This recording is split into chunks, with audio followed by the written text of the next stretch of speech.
Assalamualaikum warahmatullahi wabarakatuh. Perkenalkan, nama saya Robi Aditya Saputra dengan NIM 17240162, jurusan Teknologi Informasi dan juga Fakultas Teknik Informatika. Di video kali ini saya dan juga teman saya si Zulfikar Husnul Islami dan juga Azizah Nurul Nabila ingin mempresentasikan bagaimana cara menginstal dan juga mengkonfigurasi Ubuntu server di VirtualBox. Cara yang pertama itu adalah kalian download VirtualBox-nya terlebih dahulu. Kalian masuk ke website resminya VirtualBox. Habis itu kalian pilih download. Dan kalian tentukan operating system device kalian itu apa. Entah Windows, Mac OS, maupun Linux. Kalian sesuaikan dengan laptop atau PC yang kalian gunakan. Dan kalian klik saja, otomatis bakalan mendownload. Setelah download, kalian tinggal ikutin aja langkah penginstalannya, tinggal next saja. Sekarang kita masuk ke Ubuntu. Kalian buka website ISO Ubuntu resminya, kalian pilih get Ubuntu download. Kalian scroll ke bawah, di sini ada beberapa Ubuntu dan juga ada keterangannya di sini. Karena saya dan juga teman saya cuma pakai Ubuntu server, maka saya di video kali ini saya pilih server. Dan di sini ada dua varian. Yang pertama Ubuntu 24.04 LTS dan juga Ubuntu 25.10. Perbedaannya itu adalah di masa supportnya.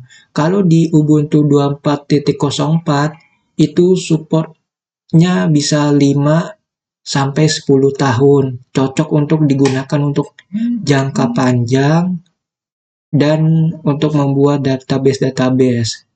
Dan juga Ubuntu versi 25.10 ini masa supportnya lebih sedikit dari Ubuntu 24, yaitu cuma 9 bulan. Cocok untuk digunakan untuk testing ataupun harian ataupun project. Dan kalian tidak terlalu fokus pada Ubuntu, kalian bisa pilih ini. Dan kalian tinggal sesuaikan mana referensi kamu. Di sini saya memakai Ubuntu yang 25.10 karena saya cuma buat testing dan bukan buat harian. Di sini ada keterangan ukurannya. Lebih gede versi 24 karena masa supportnya lebih panjang. Kalian pilih aja download dan kalian perlu kuota sebanyak 2 GB ataupun 3 GB. Tergantung kalian pilih varian yang mana. Nah, otomatis bakalan ke download. Di sini saya sudah mendownloadnya, jadi saya cancel. Setelah kalian mendownload dan juga sudah menginstal VirtualBox, kalian buka saja. Dan kalian pilih tools, pilih aja new dan namain, terserah kalian mau namakan saja, namain apa aja bebas. Di sini saya pakai virtual, bukannya yang asli. Tapi kalau mau cara yang asli juga sama, langkah penginstalannya juga sama. Dan yang asli bisa pakai Rufus ataupun Ventoy, karena ini formatnya ISO. Nah, kita kembali ke topik kali ini. Kalian tinggal pilih next. Ini kalian tidak usah diapa-apain. Dan untuk base memorinya, minimum memori Ubuntu server yaitu 512 MB. Dan juga untuk rekomendasi Ubuntu server yaitu 4 GB. Kalau untuk 4 GB itu kalian digunakan untuk project besar ataupun database. Dan saya ambil tengahnya saja. Kalau untuk 4 GB itu 4096, 1 GB itu 1028, 2 GB 2048, kalau 3 GB 3048. Kalian tinggal sesuaikan dengan kebutuhan kalian. Di bagian prosesornya kalian atur sampai mau ke merah. Jangan melebihi dari merah. Di tengah-tengah sini. Tergantung spek laptop kalian. Habis itu kalian pilih next. Dan di sini saya defaultkan saja. Kalau kalian digunakan untuk harian ataupun untuk membuat server database besar, kalian bisa atur sampai 2 terabyte dan minimum 4 megabyte. Kalian tinggal atur sesuai kebutuhan kalian. Habis itu pilih next. Habis itu finish. Dan kita tunggu proses VirtualBox-nya membuka Ubuntu-nya. Nah, di sini sudah membuka Ubuntu-nya.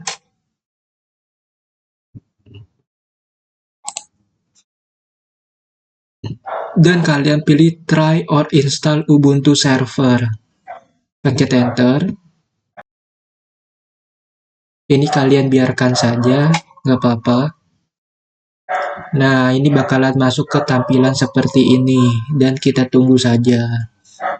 Nah, setelah masuk ke tampilan seperti ini, kalian tinggal pilih bahasa saja. Bisa bahasa Inggris maupun Indonesia. Di sini saya memakai Inggris. Dan kalian pilih aja dan. Kalau Indonesia, di bagian layout dan variannya pilih aja Indonesia Latin. Pilih aja dan. Pilih aja dan lagi. Pilih aja dan. Pilih aja dan kita tunggu proses the mirror location is being tested. Tunggu beberapa menit saja untuk memilih don maupun navigasi yang lain kayak back. Itu kalian pilih tombol panah atas maupun bawah, di bawahnya shift yang kecil ini, di samping kanan maupun kiri. Setelah sudah seperti ini, kalian pilih aja dan. Kalian tanda panah ke bawah di keyboard, pilih aja dan. Ini aja pilih aja dan.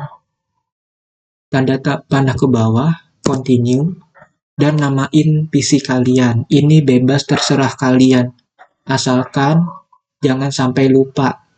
Yang paling diingat itu adalah your server name sama pick a username. Jangan sampai lupa. Kalau perlu kalian catat, dan juga passwordnya. Dan juga masukin konfirmasi password. Pilih tombol panah ke bawah, pilih dan. Tanda panah ke bawah lagi, pilih aja dan. Tanda panah ke bawah lagi sampai muncul ke menu dan. Pilih aja dan. Dan kita tunggu proses installing sistem Ubuntu-nya. Dan ini tergantung dari laptop atau PC kalian dan juga internetnya.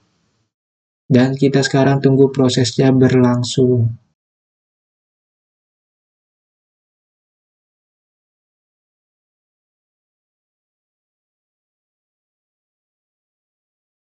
Di sini saya percepat videonya ya, di bagian installing system dan juga installing update-nya, supaya nggak kelamaan.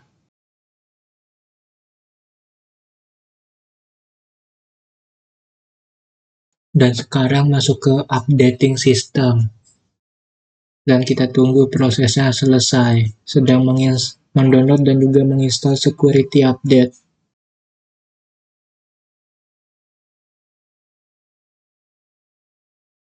Nah, setelah selesai instalasi Ubuntu-nya, kalian tinggal pilih reboot now. Ini sedang mereboot.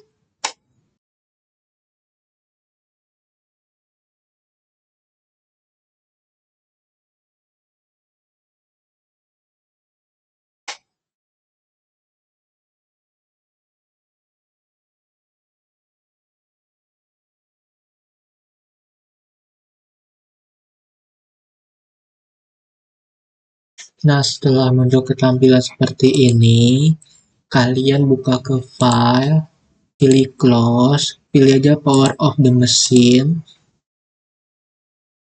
dan kalian buka setting ataupun setelan. Yang pertama-tama kalian setting dulu di bagian displaynya supaya pergerakan dari VirtualBox Ubuntu-nya semakin lancar. Kalian pilih 100 dan bagian storage di bagian controller ID kalian hapus karena pas di reboot now itu sudah terinstall di VMware-nya langsung, jadi tidak membutuhkan ISO-nya lagi. Kalian pilih remove, di bagian display sudah kalian ubah, habis itu storage-nya sudah kalian hapus, kalian okekan saja, dan kalian buka lagi. Dan kita tunggu proses membuka Ubuntu VirtualBox-nya berlangsung.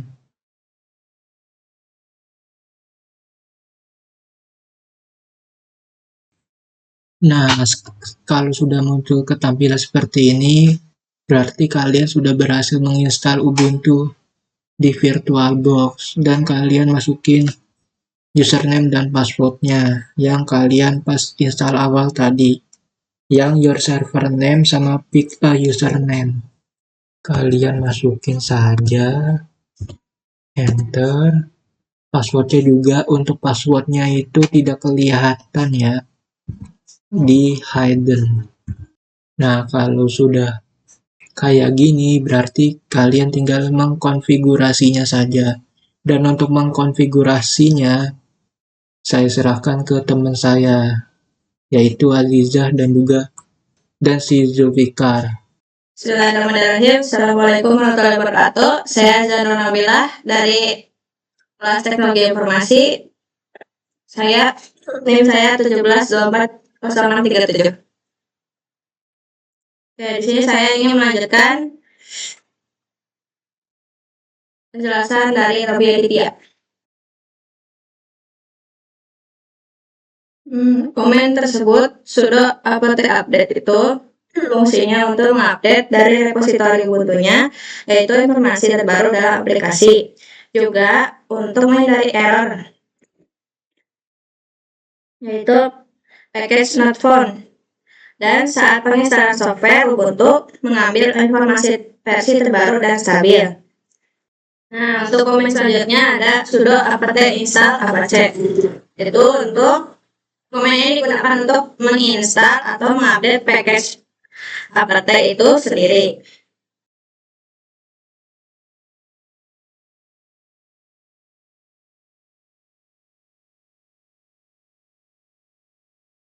Di situ ada komen sudo ufw enable. Nah, itu berfungsi untuk mengaktifkan UFW atau Uncomplicated Firewall. Nah, firewall ini fungsinya untuk mengatur port mana yang dapat diakses dari luar. Server itu juga berguna untuk menjadikan server lebih aman dengan menggunakan fungsi tersebut. Kalau SSH belum diizinkan, atau kalau SSH bisa terkunci dari server.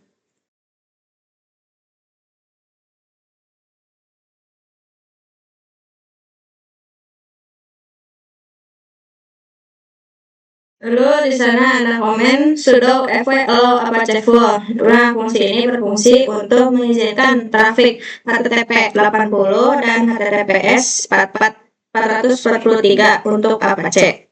Fungsi ini lebih praktis karena sudah profil bawaan UFW untuk Apache.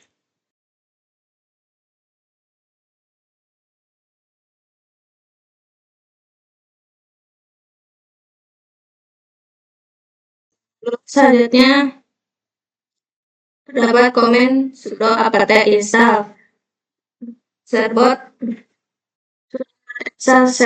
Python 3 shellbot Apache. Nah, tool ini tujuannya untuk mendapatkan SSL gratis dari Encrypt. Lalu plugin Python 3 shellbot Apache itu dapat otomatis mengkonfigurasi SSL di Apache. Dan hasilnya website dapat memakai HTTPS dan juga mendapatkan sertifikat valid dan aman. Lalu selanjutnya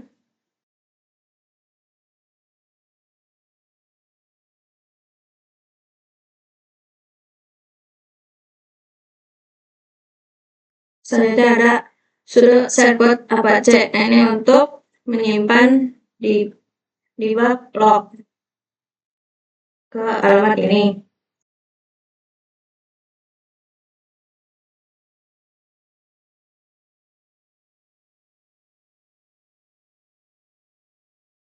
Tadi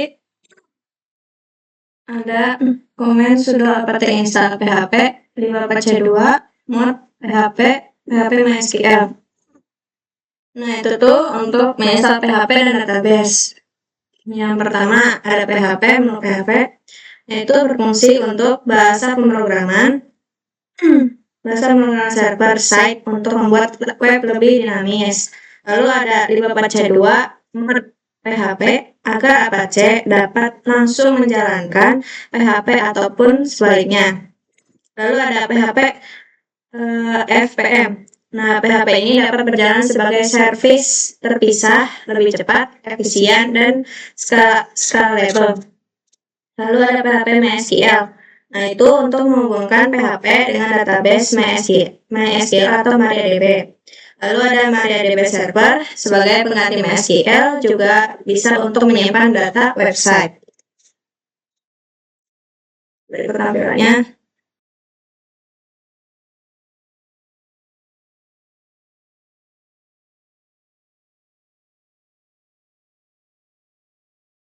Lewat tulis. Ini ada menu sudo apt install PHP FPM PHP MySQL.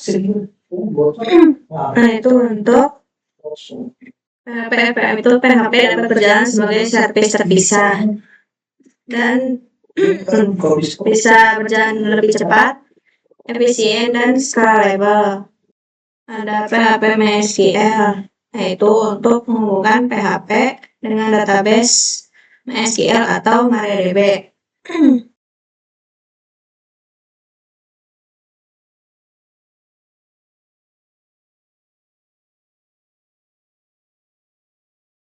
Nah, untuk menu yang ini, yang terakhir ini, ada sudo apt install MariaDB server.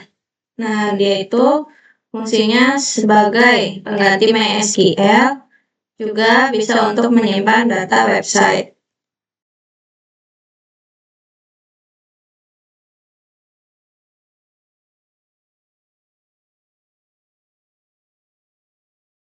Nah, untuk selanjutnya dilanjutkan oleh Zulfikar. Assalamualaikum warahmatullahi wabarakatuh.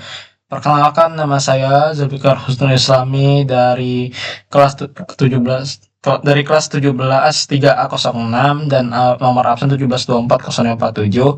Hari ini saya akan mengajarkan bagaimana cara membuat praktek file CLI. Yang pertama itu kita masukkan mkdir, kita masukkan nama projectnya, nama filenya mkdir project Linux. Oke, lanjut. Ternyata tidak perlu pakai slash ya sama minus. Jadi lanjut aja, kita ke cd project Linux, kita masukkan komennya. Oke, sudah jadi. Kita masukkan lagi project Linux file 1 txt. Tunggu sebentar. Oh, benar. Cek dulu. Oh ya, tambahin touch file 1 txt. Oke, kita enter, betul. Selanjutnya kita masukkan ls buat ngecek dulu Betul, udah ada tuh file 1 txt untuk ininya. Oke, selanjutnya kita taruh project Linux cp file underscore 1 file underscore 1. Oke, kita tulis cp file 1 dot oke. Oke, karena saya udah tahu apa filenya, jadi cp file 1.txt terus file underscore 2 txt. Maaf. Kemudian kita enter. Oke, bisa. Kemudian lanjut ls. Kita coba dulu. Betul, udah ada lagi. Selanjutnya kita masuk ke project Linux cat file underscore 2 .txt. Cat file kita hapus ini 2 pakai huruf 2.txt. Kita jalan, oke, lancar. Kemudian lanjut ke project Linux lagi mv file 2 underscore 2.txt kemudian file underscore new.txt. Apa benar nanti sudah ada file barunya? Kita coba lagi. ls, betul, ada 2. Ada file new.txt sama file 1.txt. Oke, lanjut mkdir subdirectory untuk memanggil apakah bisa atau tidak. Kita cek. Oke, bisa. Lanjut. Sekarang kita coba ls lagi. Oke, betul. Dan ternyata dari sini sudah bisa terlihat apa yang terjadi di sini. Udah kelihatan subdirectory-nya, ada file new.txt, file 1.txt, dan subdirectory. Kemungkinan besar saya ngelakuin ini, saya sih belum tahu Bu ya benar apa tidak, karena saya mengikuti apa yang ada di PPT. Sekian dari saya, selanjutnya akan dilanjutkan oleh Azizah. Thank you for this session. Oke. Lalu selanjutnya ada sudo ufw apperis. Nah, itu fungsinya untuk menyesuaikan firewall ya untuk menampilkan Apache. Lalu selanjutnya juga ada di komen sudo ufw status. Nah, komen ini untuk menampilkan untuk memvalidasi hasil perintah. Nah, komen di sini allow, lalu ada lagi ada sudo systemctl status apache 2. Nah, ini tuh komen tersebut untuk mengecek status running program. Nah, di sini ditampilkan apa saja yang running.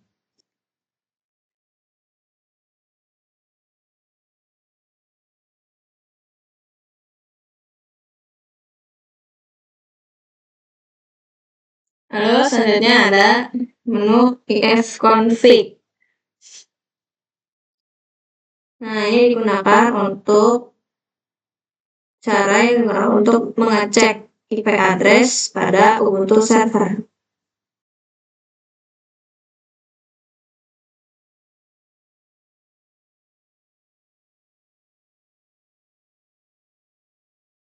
Kita buka websnya, lalu klik IP-nya.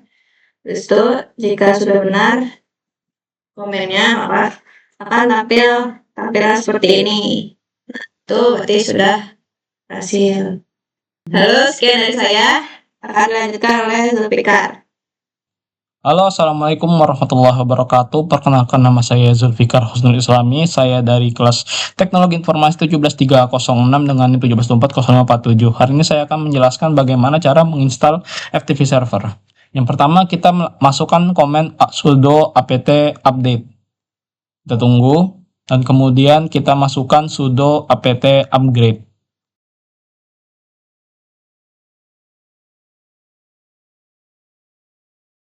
Kita continue ya. Kita tunggu.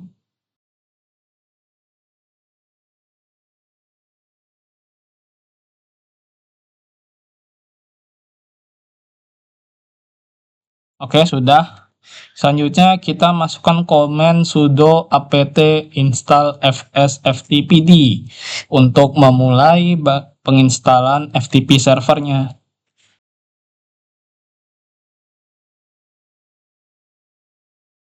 Kita tunggu. Oke, lumayan cepat ternyata. Kita lanjut saja, kita langsung ke sudo systemctl start fsftpd. Selanjutnya kita masukkan sudo systemctl enable fsftpd, karena sudah di start kita belum enable dulu sebelum kita upgrade, kita enable dulu sebelumnya. Oke, selanjutnya kita masukkan sudo cp dispasi /etc/fsftpd.conf terus /etc/ di spasi lagi fsftpd conf org. Ini untuk menentukan file originalnya yang ada di dalam file tersebut. Oke, kita tulis dulu.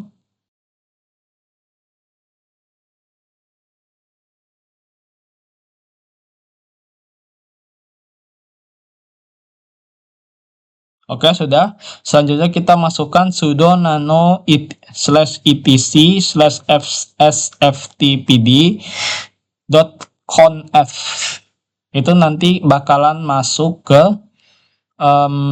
komen yang dimana kita diharuskan untuk memasukkan komen-komen dan meneliti komen-komen yang sudah ada di dalam situ.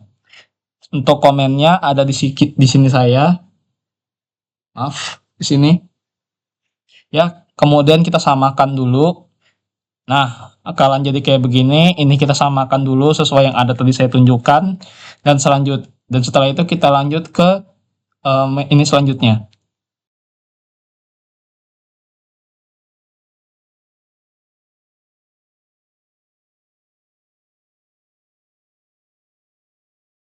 Oke, sudah selesai. Kita lanjutkan ke yang memasukkan di mana sudo mkdir home username ftp upload. Oke, kita lanjut lagi. Di sini kita sudah selesai. Di sini kita masukkan sudo mkdir -p home opilia ftp upload, dan kemudian kita masukkan sudo shown -r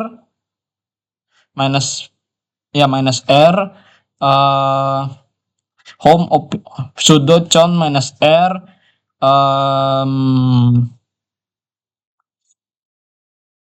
-r opilia -2 opilia /home terus /opilia terus /ftp.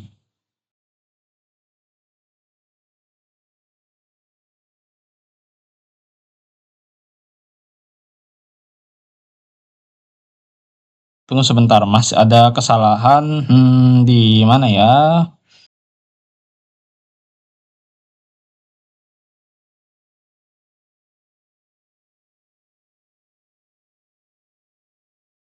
Oke, sudah bisa. Ternyata di sini kesalahannya tuh ada di sudo chown -r opilia, cuman home-nya tuh dilanjutkan ke depan lagi. Jadi spasi /home opilia, username saya dan FTP.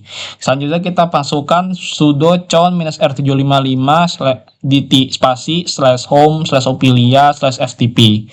Selanjutnya kita masukkan kita coba cek dulu. Kita masukkan dulu lsid /home /opilia /home /opilia /ftp /home /opilia /ftp. Kita enter.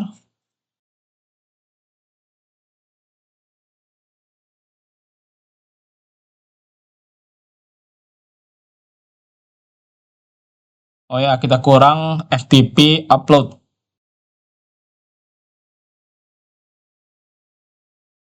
Oke, sudah benar.